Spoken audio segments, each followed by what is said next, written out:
Bonjour à toi, bienvenue sur Emoticards et nous poursuivons le cycle des tarots spéciaux et dédiés à la thématique d'Halloween. Et aujourd'hui, je te propose de rentrer dans l'univers des vampires avec le fabuleux tarot Buffy contre les vampires. Et je tiens à te le dire tout de suite, que tu sois fan de la série ou pas, que tu l'aies suivi ou pas, ce tarot peut aussi s'adresser à toi tant il est merveilleux et riche de présence en créatures.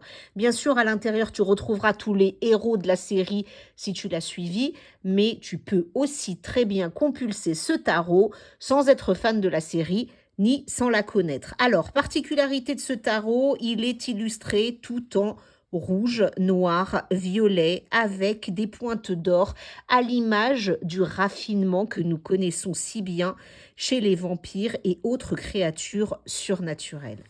Alors, il est édité chez Hachette Héros.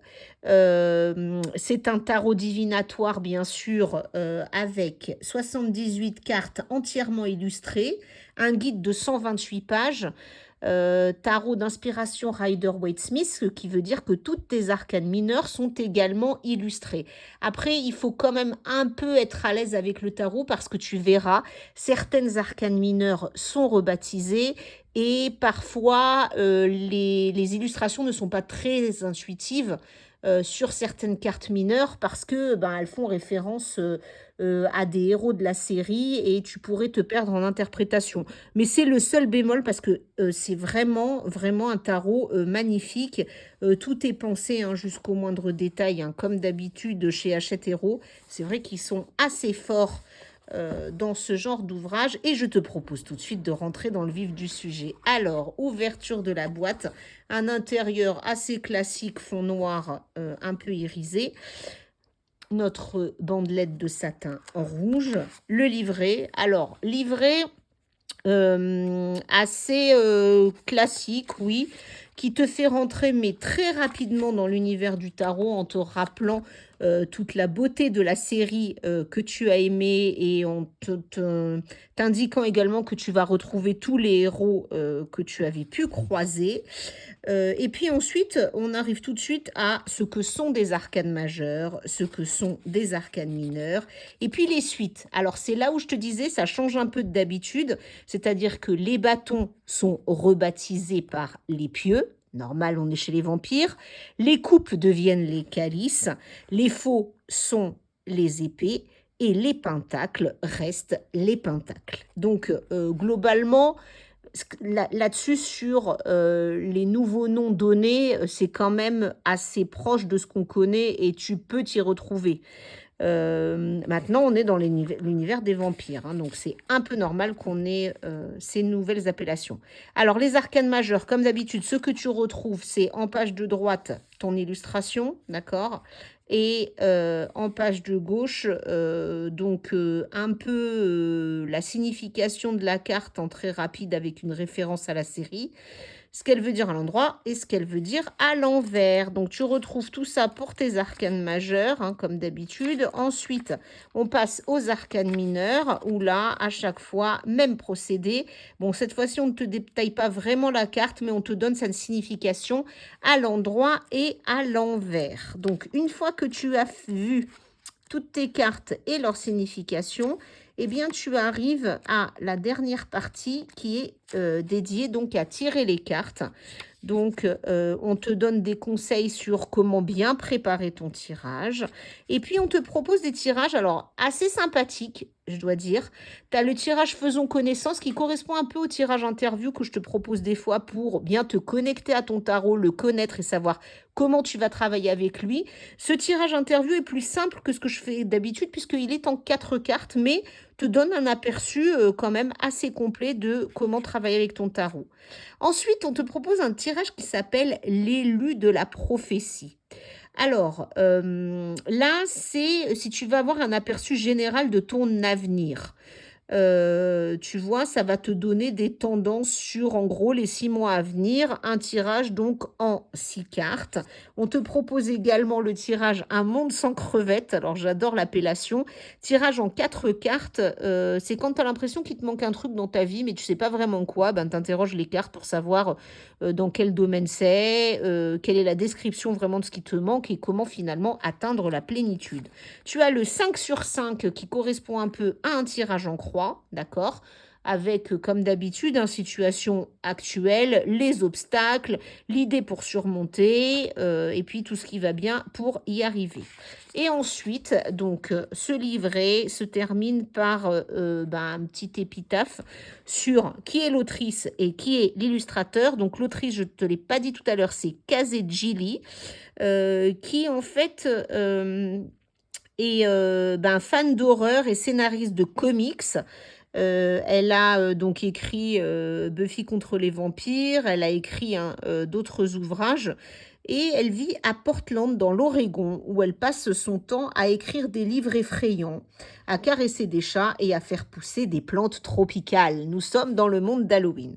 L'illustrateur, c'est Carl James Montford qui alterne en fait lui entre des techniques traditionnelles et des dessins numériques. D'ailleurs, tu vas retrouver ça dans les arcanes qui sont très stylés BD. Tu vas voir, c'est assez intéressant. Il y a beaucoup d'esthétique, mais beaucoup de modernisme aussi. Alors lui, il est spécialisé dans les couvertures de livres. Ce sera pas étonnant, tu verras quand tu vas voir les arcanes. On est vraiment dans cet univers-là. Les jeux de plateau.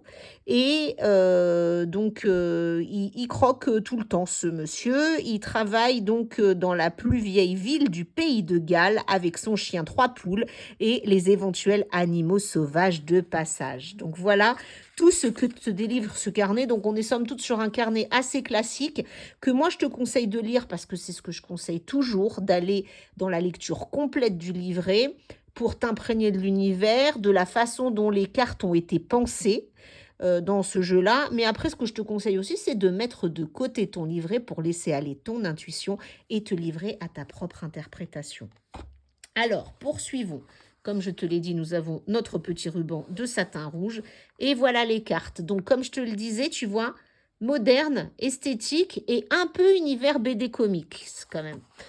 Hop, alors on y va. L'intérieur est comme ceci, cette fois-ci violet. Et on retrouve les arcanes mineurs dessinés. Hein. Donc notre calice, nos pieux, nos pentacles, etc. Et je vais te montrer tout de suite les cartes. Alors les cartes à l'envers sont comme ça. D'accord.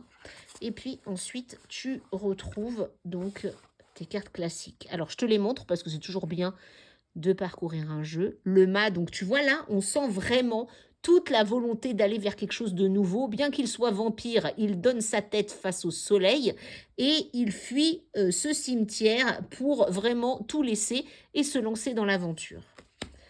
Le battleur, où là on sent toute la magie des outils hein, qui sont là. La papesse, donc qui reste quand même en grosse inspiration Rider-Waite-Smith, hein, puisqu'on a toute la symbolique de la papesse avec cette lune hein, au-dessus de la tête, mais en univers un peu gothique. Notre impératrice, qui est un vampire de haut niveau, l'empereur, qui lui, donc, bien qu'étant représenté au féminin, a toute son énergie et est capable d'avancer et de diriger les choses. D'ailleurs, regarde dans sa main, elle a un couteau. Hein. Elle ne se laisse pas faire, elle avance, elle gère. Le pape, plein de connaissances. Les amoureux, alors celle-là, elle est extrêmement poétique et j'adore parce que ça fait vraiment référence à toute la poésie qu'un vampire peut ressentir tant ses sentiments sont exacerbés. Et là, on est dans du romantisme à l'état pur. Le chariot, ou comme tu le vois, notre héroïne assez moderne avance hein, quand même, mais elle a tout l'équipement de la business girl. La force, l'ermite. Et là, on est vraiment dans l'univers du vampire. C'est-à-dire que quand il fait l'ermite, il se retire, mais il ne se retire pas complètement dans son antre.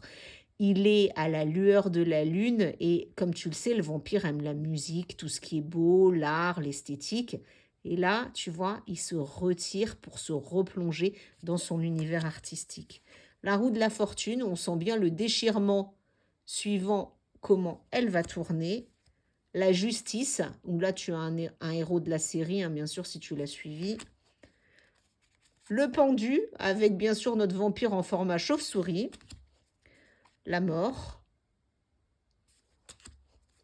La tempérance, avec tout son équilibre. Le diable, j'aime beaucoup le diable aussi. Parce que tu sens tout ce qui peut sortir de ses mains et tout ce qui s'offre à elle. La tour, qui est très attaquée. Hein. L'étoile. La lune, où là on sent bien le combat intérieur. Le soleil, tu vois, qui est représenté comme quelque chose qui illumine de l'intérieur. Ça, c'est assez intéressant. Le jugement. Le monde, où là on arrive vraiment à la fin d'un cycle. Et là, on arrive donc sur les arcanes mineurs. Donc les bâtons, donc les personnages de la cour. Le roi des pieux, qui correspond à un roi de bâton. La reine de pieux. On la sent très entreprenante. Donc là, il y a vraiment une connexion avec les projets. Hein. Le cavalier de pieux, qui est cette carte un peu adolescente, hein, où il engage des trucs, mais un peu dans tous les sens. Et le valet de pieux, qui finalement correspondrait à un vampire nouveau-né. Et ensuite, donc, tu as ta suite. Hein. Donc l'as de pieux, qui est assez ressemblant à ce que tu pourrais retrouver dans le Rider-Waite. Le 2 de pieux. Le 3. Le 4 de pieux. Le 5 de pieux. Alors là, il a bien tout pété, on sent bien le conflit. Le 6 de pieux. Le 7. Le 8, où là, ça repart au combat. Le 9 de pieux, hein, où on sent bien la fatigue. Et le 10, où notre créature est assez terrassée. Ensuite, on passe aux coupes. Le roi des calices. La reine de calice. Le cavalier. Et le valet de calice qui, normalement, bien qu'étant une carte jaune, est représenté ici sous des dehors assez monstrueux et un peu vieillissants. Alors, l'as de calice. Le 2 de calice. Le 3 de calice, on sent bien la fête. Hein. Nos héros font la fête, ils sont contents. Le 4 de calice, avec le retrait pour le bilan émotionnel. Le 5 de calice. Le 6. Le 7. Le 8. Le 9. Et le 10, c'est la plénitude. Elle est arrivée au bout de son chemin émotionnel. On arrive aux épées. Le roi de faux. La reine de faux. Donc tu vois quand même, il faut connaître un peu l'interprétation de tes cartes, hein, parce que comme je te le disais, à chaque fois, ça met en avant un des personnages de la série.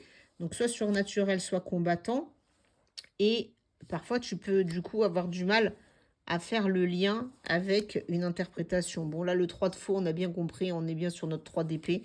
Ça, j'ai remarqué, quel que soit le tarot, hein, le 3 d'épée est toujours très vite interprétable et toujours aussi, on va dire, malaisant et inconfortable, hein, tant on sent la tristesse et le cœur terrassé. Le 9 d'épée. Et le 10 d'épée ou de faux. Ensuite, on passe au pentacle. Donc, le roi de pentacle, reine de pentacle, le cavalier de pentacle, hein, qui est prêt à tout pour y arriver, le valet de pentacle qui se lance malgré sa jeunesse, l'as, le 2, le 3, le 4, le 5, tu vois, qui reprend quand même une inspiration Rider-Waite-Smith, hein, avec la pauvreté, le 6, 7,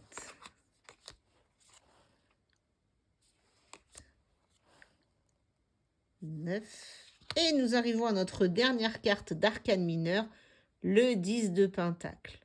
Donc voilà, j'espère que cet unboxing t'aura plu, t'aura convaincu de ce tarot. Hein. Comme je le disais, moi je pense que il est assez moderne, très urbain, très relié créatures surnaturelles, combat, avancé. Je le trouve assez intéressant. Alors, j'adore déjà la thématique des couleurs développées. Hein, le violet, rouge, noir et or est assez intéressant. Et puis, il est très comics aussi, hein, très bande dessinée. Donc, encore une fois, très relié univers contes et légendes, mais dans un mode urbain et moderne. Donc, je te le conseille vraiment. En plus, il peut être très, très sympa à sortir si tu fais, par exemple, des soirées Halloween ou des tirages thématiques. Tu pourras passer un excellent moment. Voilà, écoute, n'hésite pas à liker cette vidéo pour que le plus grand nombre puisse la visionner, à t'abonner donc au compte Emoticard sur YouTube et puis à suivre toutes mes actualités sur TikTok ou Instagram. À très bientôt sur Emoticards.